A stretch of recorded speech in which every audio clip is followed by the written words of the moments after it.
en mai dernier, j'ai assisté à la Prairie. C'est le conducteur de louange, responsable de la louange à l'église du Sommeur à la Prairie. Je ne sais pas si vous vous souvenez d'Emmanuel Hippolyte qui était venu faire du slam ici.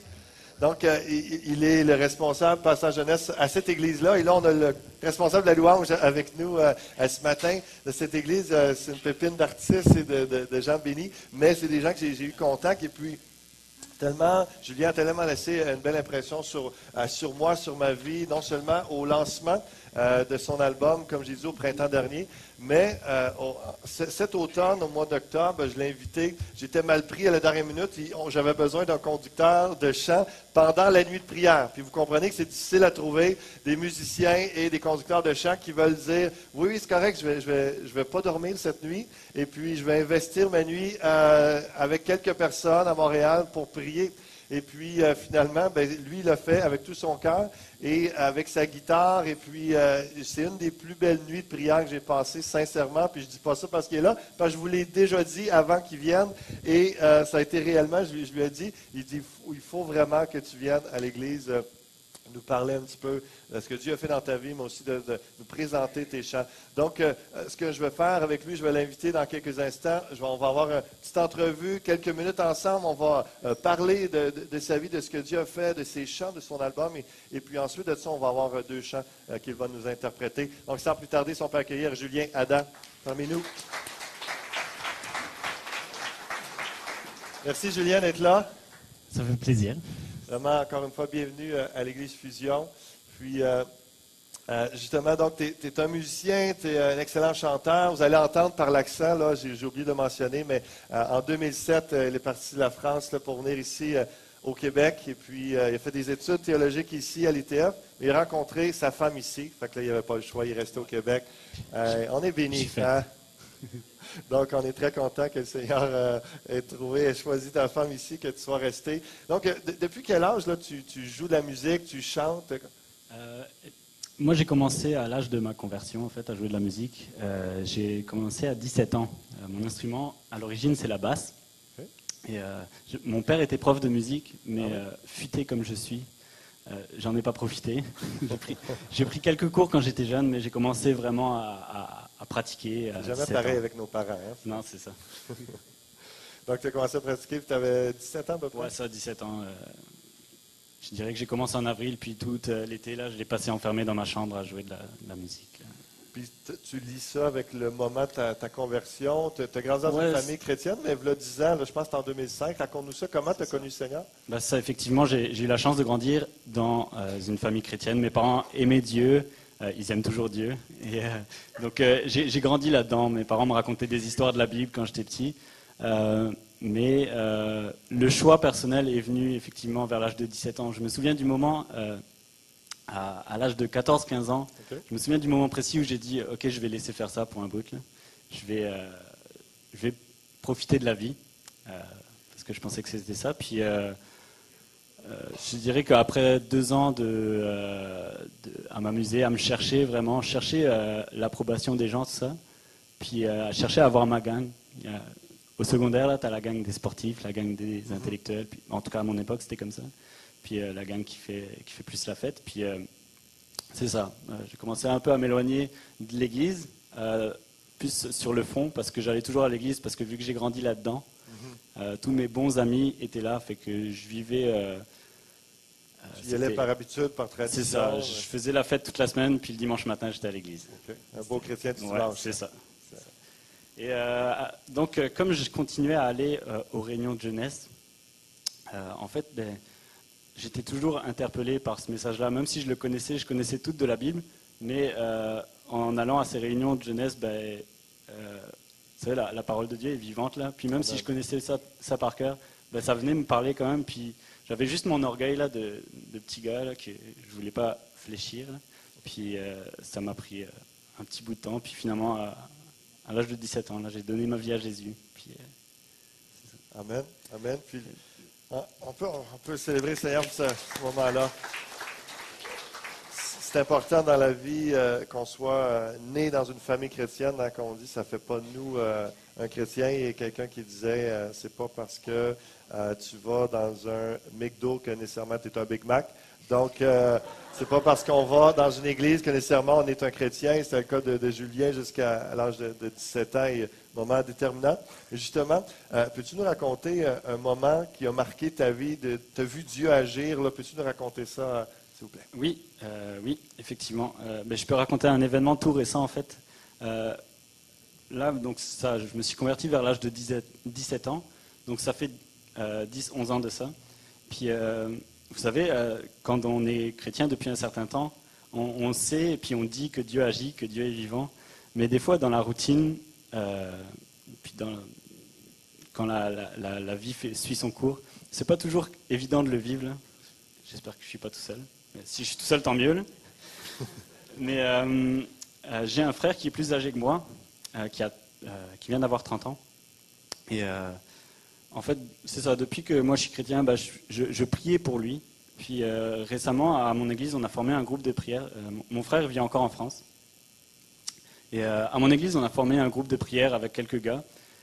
Et un soir, on a décidé de chacun faire une prière d'audace, en fait. Puis j'ai réalisé que moi, j'avais arrêté de prier pour mon frère, en fait. Parce qu'avec les années, c'est ça, là. Il n'y avait rien qui se passait. Il était très loin de ça. Il n'a jamais rien voulu entendre de l'église. Puis c'était la drogue, l'alcool, la fête. Puis il est passé par toutes sortes de choses. Puis pourtant, c'est mon frère. Puis moi, c'est un homme que même, comme il était, il m'inspirait. Puis c'était un modèle pour moi. Mais j'avais arrêté de prier parce que j'étais comme...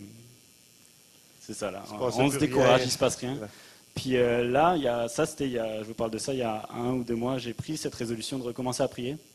Et c'est incroyable, hein, mais 2-3 semaines plus tard, mon frère m'écrit un petit message. J'ai essayé de t'appeler, ça ne marchait pas, mais j'ai donné ma vie à Jésus ce soir. Puis, Amen. Ouais. Amen. Gloire à Dieu. Je peux l'acclamer ce matin. Dieu qui répond encore aux prières. 2-3 semaines, tu dis ça? Ouais, c'est ça. C'est un exemple concret, là, mais moi, ça m'a donné une claque, en fait. Si on peut dire ça. C'est bon. Dans le sens que Dieu est là, Dieu agit, puis il est vivant. Puis des fois, on entre dans notre vie, dans notre routine, puis on peut prier des prières là qui humainement font pas de sens, là, mais il répond. Amen. Merci pour ce témoignage, puis qu'on soit tous motivés, puis qu'on reçoive une claque d'amour du Seigneur. Juste de dire, est-ce que prions des prières audacieuses pour oser s'attendre à de grandes choses, des choses qui sont impossibles humainement. C'est là que Dieu se plaît à accomplir l'impossible. Tu as produit un album, j'en ai parlé tantôt, c'est ton premier album de louange. Qu'est-ce qui t'a poussé à produire ce premier album? En fait, en même temps que j'ai commencé à faire de la musique, j'ai commencé à écrire des chansons. C'est comme j'ai commencé à jouer de la basse, puis j'avais envie d'écrire, fait que j'ai commencé à gratter un petit peu des accords qui ressemblaient pas à grand-chose, puis juste pour écrire des chansons de louange. Puis pendant longtemps, c'était juste, je gardais ça pour moi. Puis est-ce que tu étais déjà conducteur de louange avant? Plus ou moins, là, on peut dire ça. Je commençais à chanter là où ça a donné. Okay. Puis de fil en aiguille, j'ai commencé à conduire la louange. Okay. Puis là, le Seigneur t'a inspiré des chants, tu as commencé à mettre ça sur papier. Au fur et à mesure, des gens qui m'ont encouragé à publier ces chansons. Sur ton site aussi, s'il y en a qui veulent le visiter, julienadam.com ou .org. ORG. Ouais. Donc, sur son site, je lisais aussi, tu as chanté avec des artistes comme Stéphane Kéry, Dan Luther, mais tu as aussi été pendant 4 ans avec le band d'Impact. Oui, c'est ça. Donc, ça, c'est avant la production de ton album. Oui, c'est ça. En fait, quand je suis arrivé au Québec, il y a 8 ans maintenant, j'ai commencé à jouer avec quelques-uns, mais jouer de la basse, je ne chantais pas à ce moment-là. Okay. Okay. Depuis, j'ai essayé de pratiquer puis d'apprendre à chanter. Bon, je pense que tu as déjà co-écrit avec Sébastien Korn, c'est un des chants sur l'album d'Impact. Je me souviens, j'avais appris à te connaître avec ton nom, là, ton écriture, déjà apprécié. Quand j'ai vu tes chants aussi sur tout ton album, je me suis dit, wow, faut que les gens découvrent cet artiste-là. Donc, tu vas nous interpréter 2 de tes chants là, dans les prochains instants. Peux-tu nous dire qu'est-ce qui t'a inspiré à composer ces 2 chants-là? Oui. Le premier, c'est un chant qui s'appelle Les Océans. Et ce qu'il me disait, un de mes mentors, justement, Sébastien Korn, ce qu'il me disait, c'est qu'une chanson, une bonne chanson, ça sort toujours d'une crise. qu'elle soit positive ou négative. Une crise, souvent on voit ça comme quelque chose de négatif, mais un mariage c'est une crise, mais c'est positif. J'espère. C'est ça en fait, ce chant Les Océans, il y en a qui rigolent beaucoup. Parce qu'il y a des nouveaux maris, c'est ça. Ce chant-là, les Océans, je l'ai écrit il y a 2-3 ans environ. Je travaillais dans une compagnie où on montait des kiosques pour des salons d'exposition. Okay. Et c'était vraiment j'aimais ce travail, mais c'était un endroit où on peut appeler ça une place sans espoir, je dirais.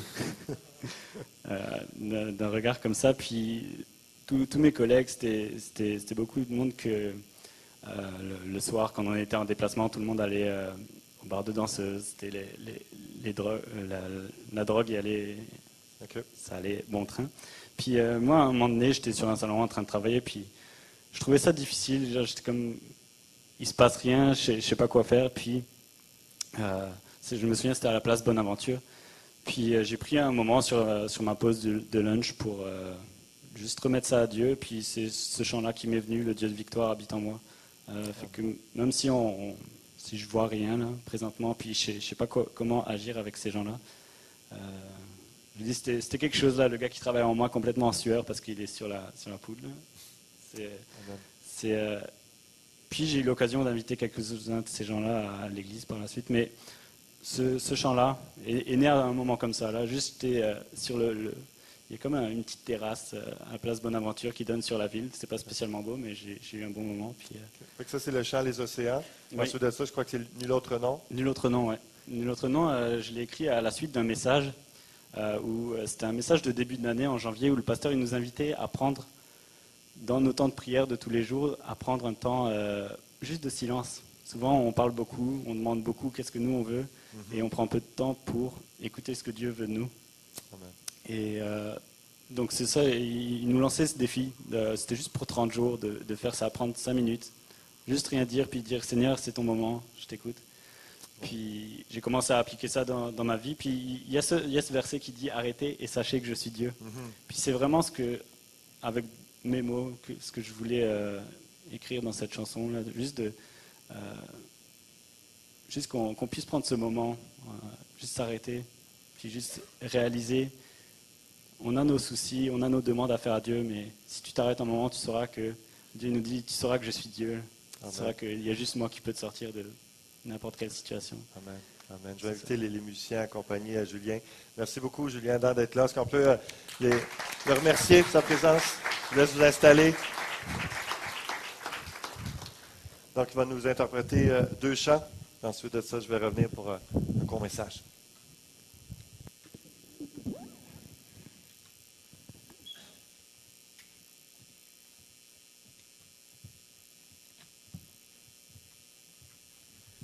Pour le premier chant, je vous invite à vous lever. Puis peut-être que certaines personnes l'ont déjà entendu sur Internet ou sur YouTube.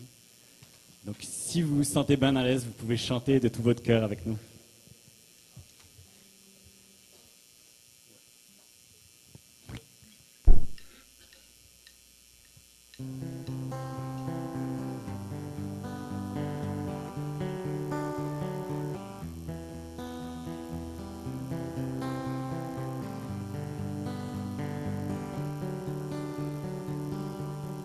L'ombre et la peur peuvent m'entourer, les éléments se déchaîner. Le Dieu de victoire se bat pour moi, pour me délivrer. Et rien ne saura lui résister, rien ne pourra le faire plier. Le Dieu de victoire a pris la croix et l'a terrassé. Le Dieu de victoire est à mes côtés, sa main me soutient au cœur du danger. Je vivrai pour lui, marchant par la foi. Le Dieu de victoire habite en moi. Oh,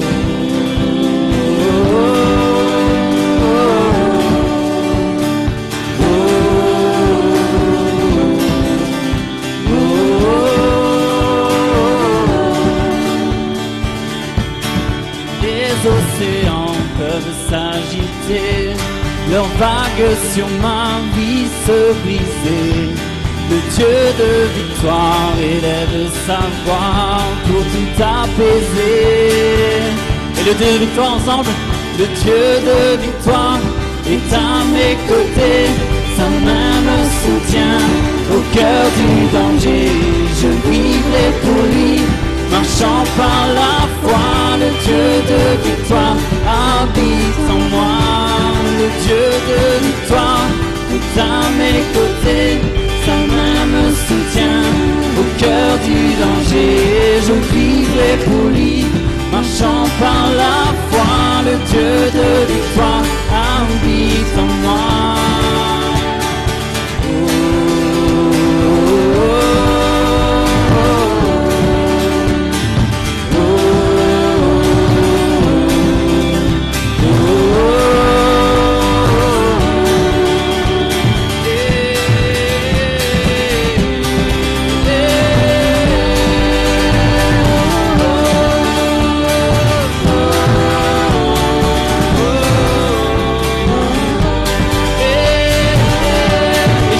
Le Dieu de victoire, le Dieu de victoire est à mes côtés. Sa main me soutient au cœur du danger. Je vivrai pour lui, Marchant par la foi, le Dieu de victoire habite. encore une fois. Le Dieu de victoire est à mes côtés. Sa main me soutient au cœur du danger. Je vivrai pour lui, marchant par la foi. Le Dieu de victoire habite en moi.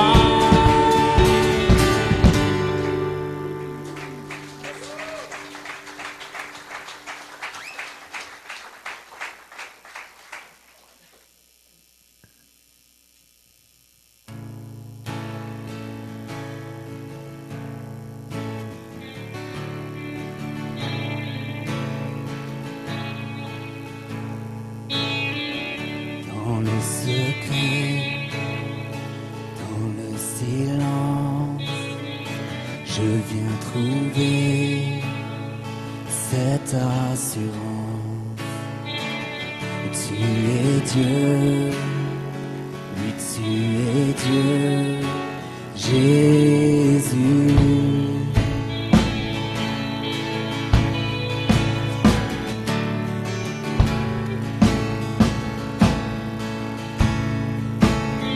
Je suis à toi, prince de paix, mon cœur s'incline et reconnaît.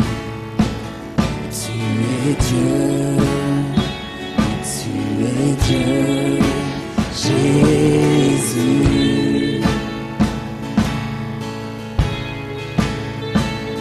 Et dans toute ta splendeur, tu te révèles à mon cœur, ma foi renaît.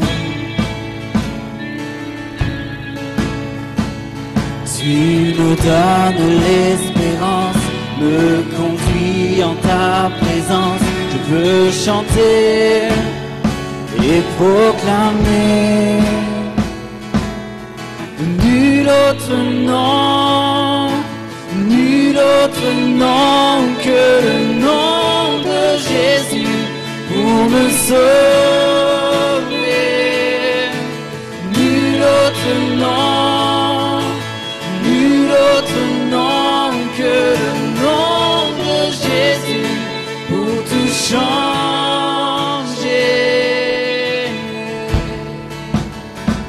J'élève ma voix pour t'adorer, oh, grandis ma foi, pour déclarer, tu es Dieu, oui tu es Dieu, Jésus. Et on déclare ensemble nul autre nom, nul autre nom, nul autre nom que le nom de Jésus pour me sauver. Nul autre nom, nul autre nom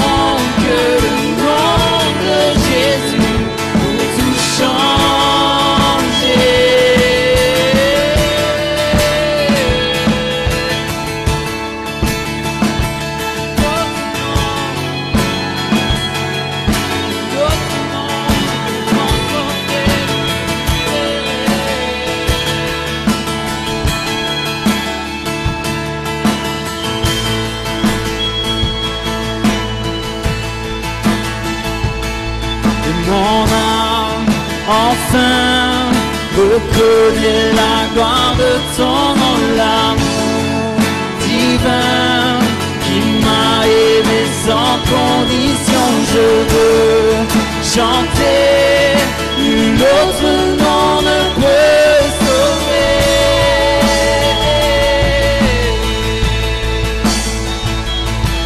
Mon âme enfin reconnais la gloire de ton nom, l'amour divin qui m'a aimé sans condition. Je veux chanter, nul autre nom ne peut sauver.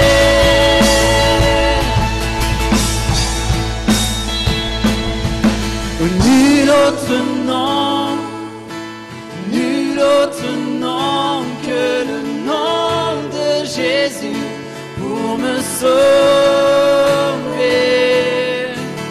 Nul autre nom, nul autre nom que le nom de Jésus pour tout changer. Nul autre nom, nul autre nom que le nom de Jésus pour me sauver.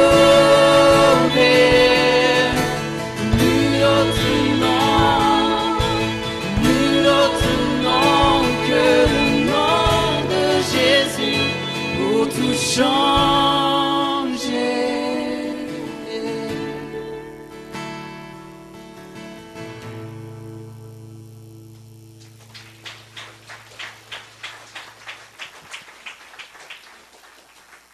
Amen. Amen. Nul autre nom. Merci beaucoup, Julien. Est-ce qu'on peut donner une belle appréciation à tous nos musiciens aussi qui ont pratiqué, qui ont appris ces chants, pour chanter, pour l'accompagner, les choristes? Merci beaucoup. Ils sont arrivés très tôt ce matin pour pratiquer, se remettre dedans, comme on dit. Puis, vraiment, très reconnaissant au Seigneur pour ce qu'ils font. On peut installer le PowerPoint et je voulais prendre quelques minutes pour vous apporter la parole. On est dans une série sur Colossiens et justement, nul autre nom. On est en train de dire dans cette série, l'apôtre Paul écrit à l'église de Colosse et qui est une petite église qui ont besoin de comprendre qui est Jésus et de comprendre qu'il n'y a nul autre nom par lequel on peut être sauvé que Jésus-Christ et de ne pas se laisser séduire par tout autre enseignement ou pensée ou mode de nouvelles doctrines ou de nouvelles philosophies qui pourra faire en sorte que, mais il semble que oui, Jésus, mais ça me prend autre chose. Non, nul autre nom. Et ce chant l'introduit bien cette série. Et le titre du cours partant, ce que je veux avoir avec vous ce matin, c'est « Notre plus grand combat ». Notre plus grand combat, c'est le combat que l'apôtre Paul vivait à son époque pour l'église de Colosse, pour Laodicée, pour les gens autour de lui. On va voir dans quelques instants le texte. Et on va voir quelle expression aussi, le mot combat dans le grec, agon, et qu'on tire le mot agonie. Et puis, il y a une référence aux Jeux olympiques aussi là-dedans, parce que l'apôtre Paul, dans son époque, il y avait cette réalité de Jeux nationaux grecs. Et puis, il utilise souvent ce mot-là. Et il fait référence au combat spirituel, évidemment. Il n'y a rien à voir avec le combat physique, mais on va regarder ça parce que c'est notre combat aujourd'hui. Et à tous les jours en tant qu'enfant de Dieu. Colossiens chapitre 1 et 2, on va voir seulement 4 versets ensemble. À partir du verset 29, je le reprends ce qu'on a regardé ensemble la semaine passée. Et je vous rappelle que tous les enseignements sont sur le site de l'Église, églisefusion.com. Tout est gratuit, disponible sur le site Internet.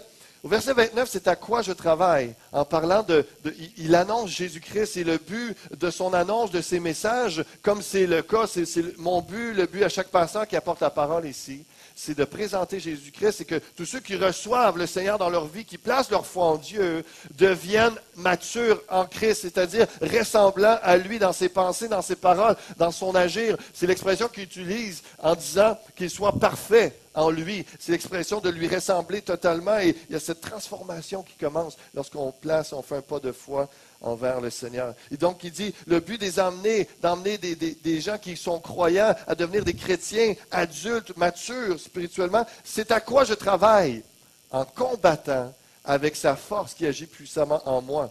Colossiens chapitre 2, verset 1, tout de suite après, il dit, je veux en effet que vous sachiez combien est grand le combat que je soutiens pour vous. Et pour ceux qui sont à Laodicée, pour tous ceux qui n'ont pas vu mon visage. Et dans Colossiens 4.12, à d'autres endroits, il parle de combien il est important de combattre, et qu'Épaphras combat pour vous dans ses prières. Et on voit bien que c'est un combat qui est spirituel, il n'y a rien à voir avec les armes physiques. Et tout est dans l'amour et dans la prière et dans le désir que les gens placent leur foi en Christ. Et c'est le combat pour chacun d'entre nous, comme d'organiser ce genre de dimanche fusion-là aux 2 mois et de tout faire ici, à l'Église, tout ce qui concerne des choses techniques comme des choses spirituelles. On a un combat que l'on soutient parce qu'on désire, comme l'apôtre Paul, rejoindre le plus de gens possible. Que ce soit vous qui êtes là, évidemment, chaque semaine, mais d'autres qui sont appelés à s'ajouter, ces centaines de personnes qui suivent par Internet aussi, qui ont besoin de connaître Christ.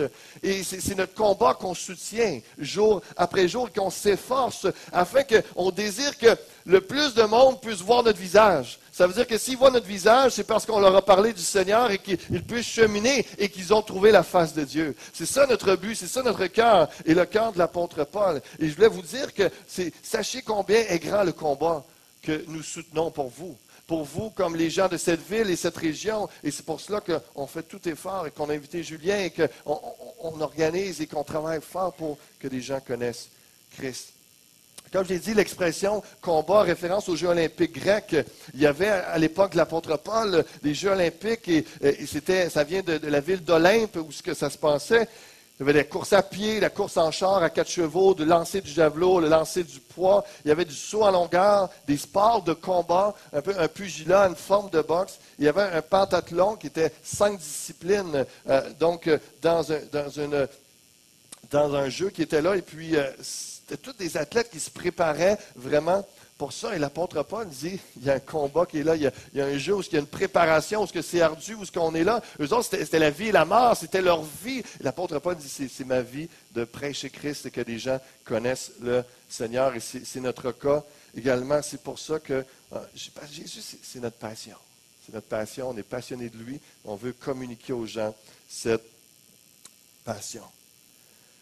Colossiens chapitre 2 dit, pourquoi qu'il soutient un combat? Annoncer Christ, mais afin qu'ils aient le cœur rempli de consolation.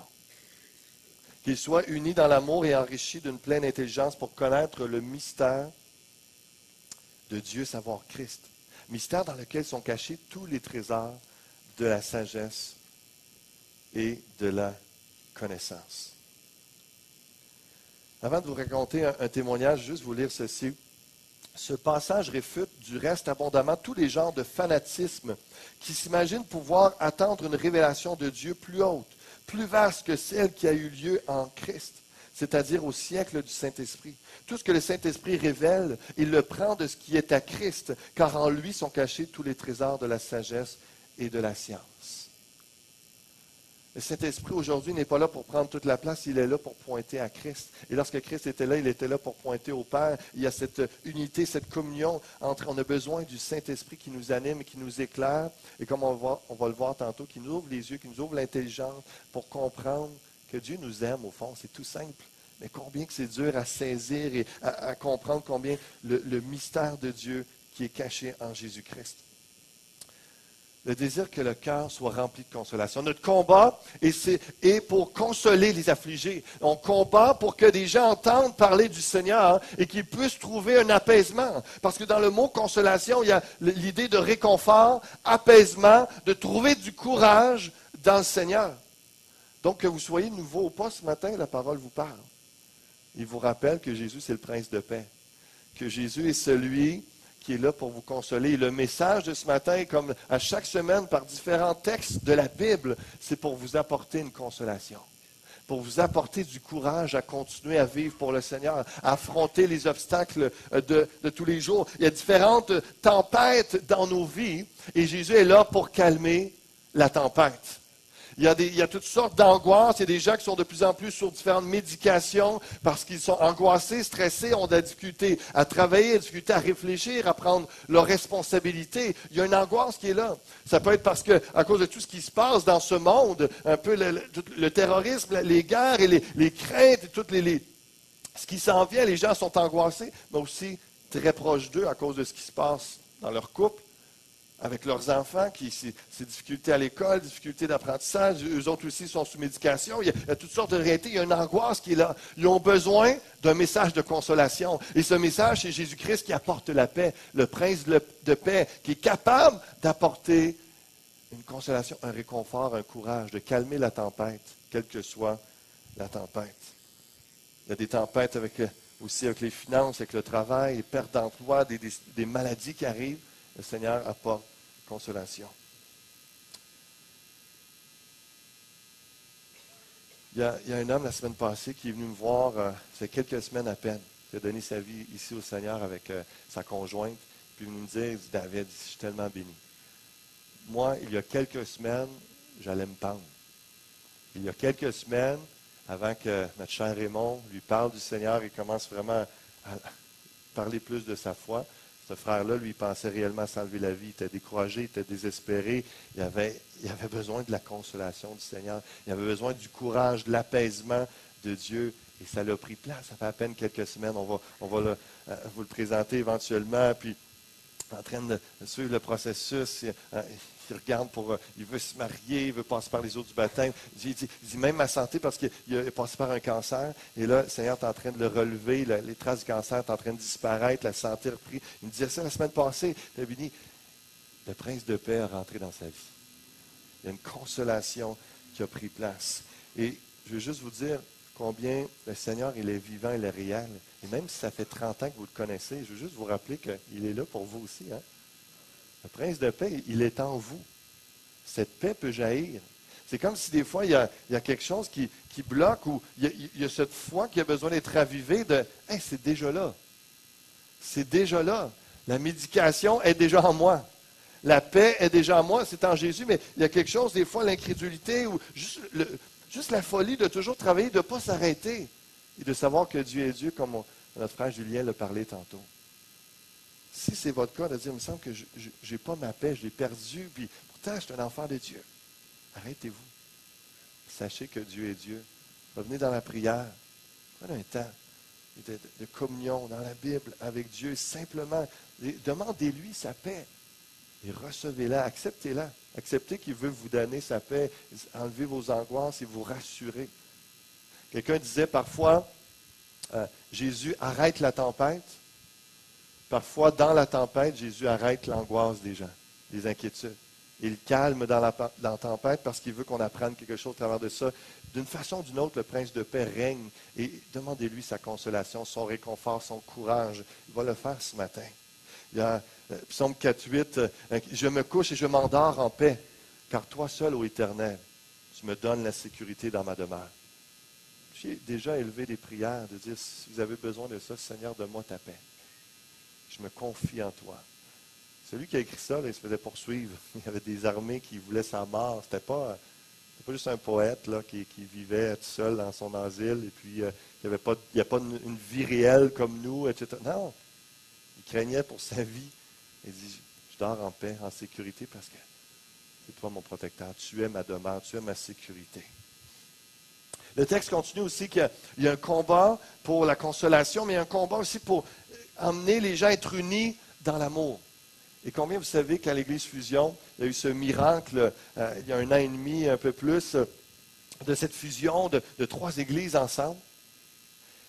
Et combien pour nous, premièrement, on a besoin de continuer à prier et à annoncer un message d'unité, qu'on continue malgré nos différents arrière-plans, malgré nos différentes pensées, malgré nos différentes habitudes de façon de faire l'Église, d'être unis dans l'amour. Parce que ce qui nous unit, l'essentiel du pourquoi on est là ce matin, c'est Jésus-Christ. Et c'est l'amour de Dieu ensemble, la foi dans le Seigneur et l'Église Fusion est continuellement un témoignage et un combat pour l'unité. Pour nous, mais aussi fusion. Pourquoi? Unis dans l'amour, c'est littéralement faire fusionner, dans le grec, faire fusionner les gens ensemble dans l'amour, mais aussi avec le Seigneur. Et pourquoi l'apôtre Paul dit ça? C'est parce qu'il savait qu'à Colosse, comme à plusieurs autour, il était divisé par toutes sortes d'enseignements, toutes sortes de pensées.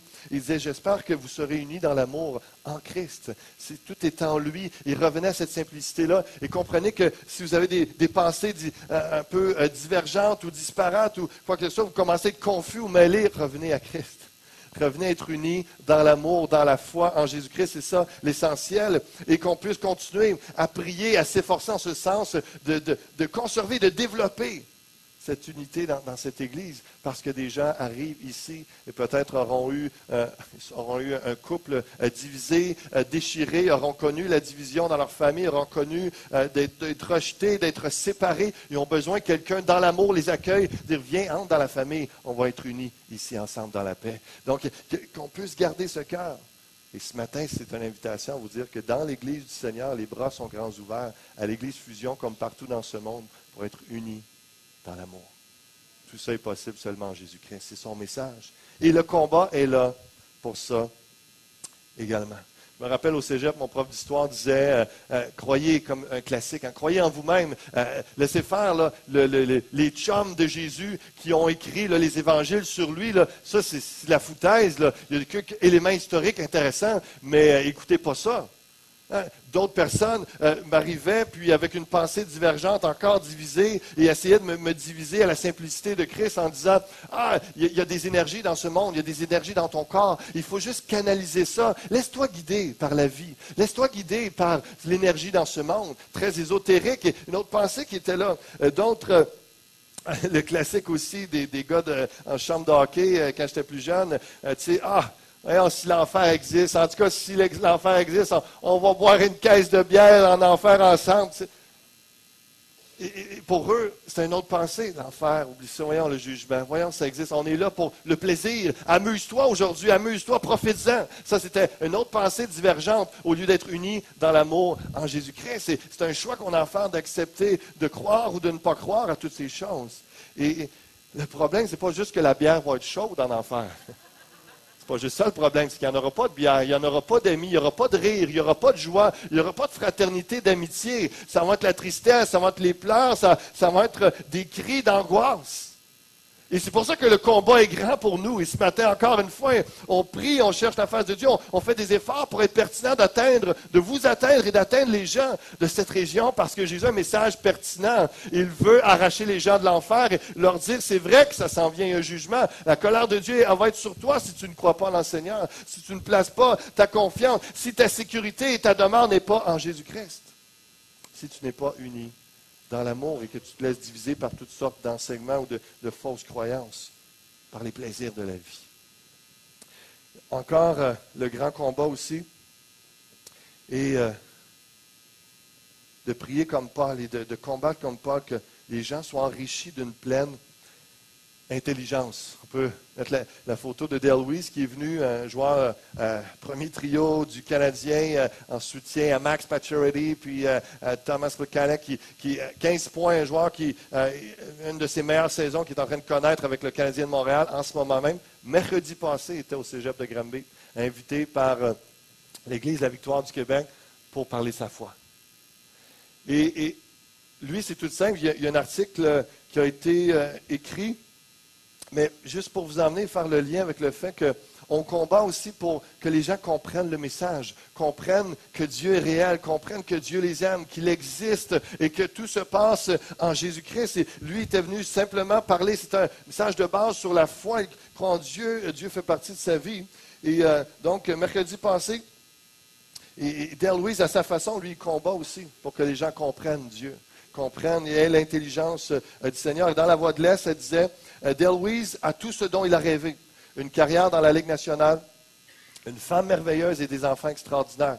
En prime, il porte les couleurs du Canadien de Montréal, l'équipe de son enfance. Hein? Quoi demander de mieux? Et Weiss est reconnaissant. Reconnaissant envers Dieu. Et c'est de Dieu et sa foi dont il est venu parler mercredi soir à l'auditorium des Jardins du Cégep à l'invitation des gens de l'Église de la Victoire du Québec. Un joueur du Canadien qui débarque à Granby, ce n'est pas rien. Quelques 350 personnes dans une salle comble s'étaient donné rendez-vous afin d'entendre le numéro 22 du tricolore. On a croisé plusieurs amateurs de hockey, on a vu plusieurs chandails du Canadien. Il y avait des gens de tous âges, véritablement de 7 à 77 ans. Et Weiss a été accueilli comme une vedette rock avec les clameurs qui l'accompagnent. Mais lorsqu'il s'est mis à parler, la foule s'est tue, il a écouté avec grande attention. Il a dit, je me considère très privilégié, a-t-il dit alors qu'il était interviewé par le pasteur Spinks, mais tout ce que j'ai, c'est grâce à Dieu. C'est une première chose. Le combat est de faire comprendre aux gens que l'origine, c'est Dieu. toute grâce, soit le soleil, la beauté du ciel, les étoiles, le fait que tu puisses manger, que tu aies la vie, n'importe quoi, tout est une grâce. Et lui, il l'a compris, c'est ce qu'il témoignait. C'est une base à faire comprendre aujourd'hui dans une société très laïque. Il y a un combat qui est là. Et il racontait, tout ce que j'ai, c'est grâce à Dieu. Il m'a donné des parents formidables qui m'ont toujours soutenu. Il m'a donné les habiletés pour faire carrière au hockey. Il m'a donné la détermination et la persévérance pour ne jamais abandonner dans les moments les plus difficiles. Je lui dois tout. Celui qui est en voie de connaître sa meilleure saison a raconté que Dieu avait toujours fait partie de sa vie, bien qu'il ne vienne pas d'une famille religieuse. Mais il disait, mes parents me parlaient souvent de Dieu, de ce qu'il faisait pour nous. Je lui ai rapidement fait une place dans ma vie, je ne l'ai jamais regretté. Encore une fois, je reviens dans cette société. On a besoin de revenir à la simplicité. Dieu, il y a une foi à placer en lui et il est là, il existe, il est ton créateur et tu peux avoir une relation avec lui à tous les jours. C'est au-delà de juste une réunion le dimanche. C'est important l'Église parce que c'est là que tu entends la vérité, c'est là que tu es enseigné, c'est là que tu es uni dans l'amour et que tu entends des paroles de consolation. C'est là que tu peux vraiment avoir un temps en famille. Mais à tous les jours, Dieu est là. Et c'est ce que Dale Louise venait nous parler. Il termine en disant, oui, ce qui est natif de Winnipeg aime parler de sa foi. Non, il n'a pas honte de ses croyances et il aime surtout parler de sa foi devant des jeunes qui ont besoin d'espoir. Et c'est ça que je voulais vous partager sur, simplement, je vais conclure en prière avant qu'on chante un dernier chant ce matin. Et tout est dans le Seigneur, de placer sa foi. Et ça commence comme ça. Il y a une foi qui progresse. Dans la vie de tous les jours, les gens commencent à adresser des simples prières. Mais un jour, comme Julien l'a vécu à l'âge de 17 ans, mais ce moment où tu as un moment de conviction, où tu veux et Dieu veut plus. Il veut faire de toi son enfant. Le Saint-Esprit va venir habiter en toi. Et c'est ça la beauté, comme je le disais tantôt, la consolation. Être uni dans l'amour, goûter à l'amour de Dieu et recevoir l'intelligence, la compréhension de Dieu, que nos yeux s'ouvrent. Lorsque Dieu vient habiter en nous, tout ça prend place. C'est ça le mystère de Dieu. Dans le dernier verset, verset 3, où le mystère de la sagesse, de la science, Jésus-Christ est venu à s'incarner. On va avoir Noël bientôt, la naissance de Jésus. Ça, c'est Dieu fait chair. C'est Dieu qui est venu sur terre. Et il y a quelques semaines, on a parlé, Jésus, c'est le créateur de toutes choses, du ciel et de la terre, des anges. Il est avant toutes choses, d'éternité en éternité. Il est Dieu. Ça, c'est Jésus, le Fils de Dieu, la parole devenue chair. Dans son incarnation, toute la sagesse, la science. C'est lui qui a créé toutes choses. Donc, imaginez que toutes les lois scientifiques et toutes choses subsistent en lui, grâce à lui et pour lui. Et en même temps, je termine en disant ceci. Lorsqu'on parle c'est dans ce mystère que sont cachés tous les trésors de la sagesse et de la science en Christ. Voyez sur ces deux mots que l'apôtre réunit très souvent, ce qui ne veut pas dire que ces trésors soient inaccessibles à l'homme, puisque l'Évangile n'a d'autre but que de l'en mettre en possession. Dieu veut vous donner cette science, cette sagesse. C'est en Jésus-Christ. Mais ce mot caché signifie certainement que cette sagesse et cette science échappent à celui qui ne veut pas renoncer à sa propre sagesse ou qui prétend puiser à d'autres sources la science du salut. Si vous essayez par vous-même, si vous croyez que c'est juste dans les bouquins, dans la sagesse humaine, dans la science, juste dans la connaissance d'aujourd'hui qu'on va arriver à avoir un monde meilleur et que vous allez pouvoir atteindre votre nirvana ou votre paradis à vous-même ou juste, il n'y a pas rien de ça. L'important, c'est juste, il y a une réalité que Dieu vous parle ce matin. Il est vivant, il est votre créateur. Croyez en lui et il s'est incarné en Jésus-Christ pour que par votre foi en lui, vous receviez le pardon de vos péchés, mais qu'il vienne habiter en vous. C'est ça le mystère. Et ce matin, je vais inviter Julien, je vais inviter les musiciens. On va chanter un dernier chant, Sauveur de ma vie. Et je veux juste prier avec vous. Quand je vous dis que, même, rappelez-vous, peu importe le nombre de fois que vous êtes venu ici, peu importe le nombre de fois d'années que vous connaissez Dieu, que vous le priez, vous êtes croyant, est-ce qu'il vit en vous? Et est-ce qu'il est vivant en vous? Est-ce qu'il agit? Est-ce que vous laissez être ce prince de paix? Faire jaillir sa paix, son amour, cette joie qui est là par le Saint-Esprit. Est-ce que ce mystère de l'incarnation et du fait qu'il est venu habiter en vous est une réalité? Alors que On va chanter ce chant en quelques instants. Juste prier selon vos besoins. Est-ce que c'est la consolation? Est-ce que c'est être unis dans l'amour, d'avoir vraiment cette révélation de Christ et dans son amour, dans son unité, de faire partie de la famille de Dieu, de ne pas être sorti de la confusion de tout ce que je devrais croire. C'est Dieu vous rendre ça plus simple, rendre ça clair, votre esprit. Vous êtes enfant de Dieu, qu'il vous aime, qu'il ouvre vos yeux. Je vous donne la sagesse, la connaissance, l'intelligence spirituelle pour le comprendre et le connaître. Juste demander de fermer vos yeux quelques instants, puis on va prier ensemble. Seigneur, tu es bon, tu es fidèle, tu es puissant, Dieu, tu es glorieux. Merci d'être venu sur terre. Merci, Seigneur, d'être mort sur la croix pour le pardon de nos péchés. Merci d'avoir pris notre place. Au travers du chant qu'on va te chanter, Seigneur Dieu, viens manifester ta paix pour ceux qui ont besoin de paix, d'apaisement, de courage, de consolation.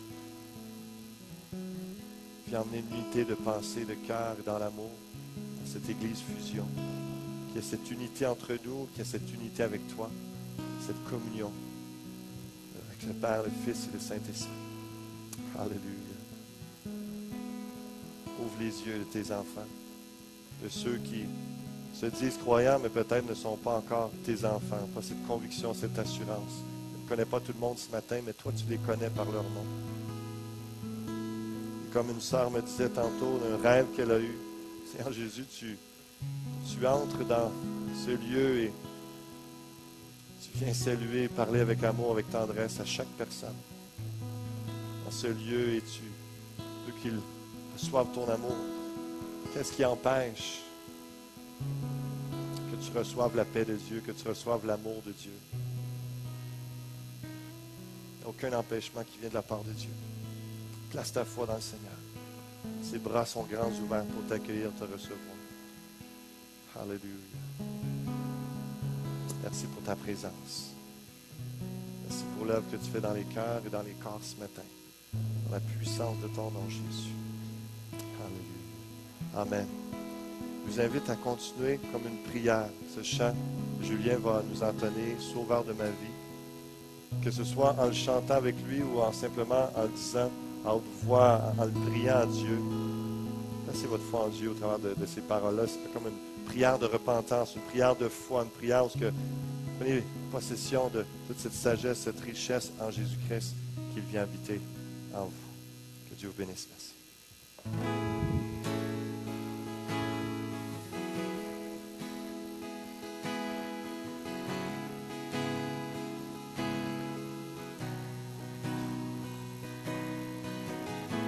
Tu es le soutien de celui qui tombe. Tu ouvres ta main et de bienfaits tu le combles. Tu es la victoire devant nos regrets. Tu guéris le cœur blessé, le sauveur de ma vie. Je te amour infini, je chanterai l'immensité de ton nom, la beauté de ton pardon. Sauveur de ma vie, je te louerai.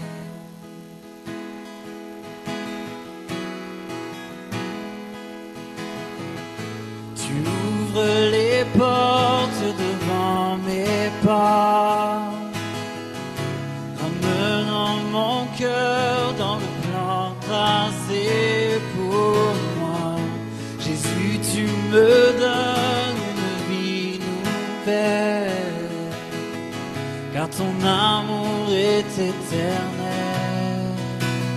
Sauveur de ma vie, je te loue. Amour infini, je chanterai l'immensité de ton nom, la beauté de ton pardon. Sauveur de ma vie, je te loue. ensemble. Sauveur de ma vie, je te loue.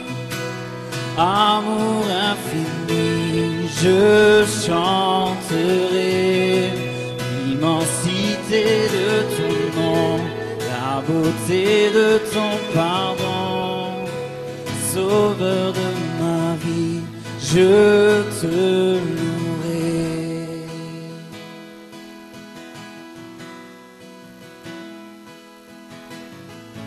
Et chaque jour de chaque saison, je t'adorerai quand tu m'élèves et lorsque je tombe. Je t'adorerai, mon Rédempteur, mon Dieu, ma passion. Je t'adorerai.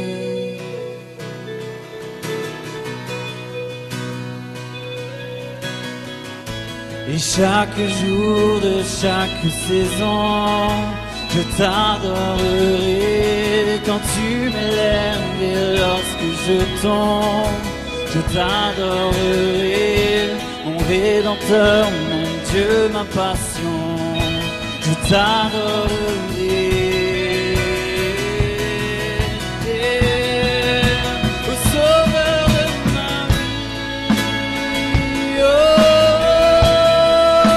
au Sauveur de ma vie,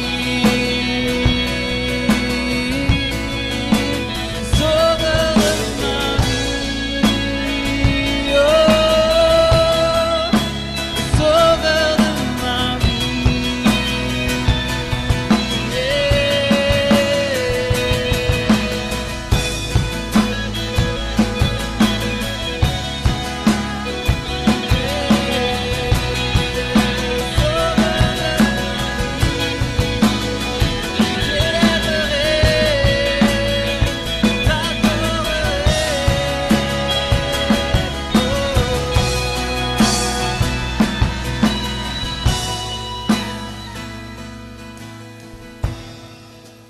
Sauveur de ma vie, je te louerai. Amour infini, je chanterai l'immensité de ton nom, la beauté de ton pardon. Sauveur de ma vie, je te louerai. Sauveur de ma vie, je te louerai. Sauveur de ma vie, je te louerai.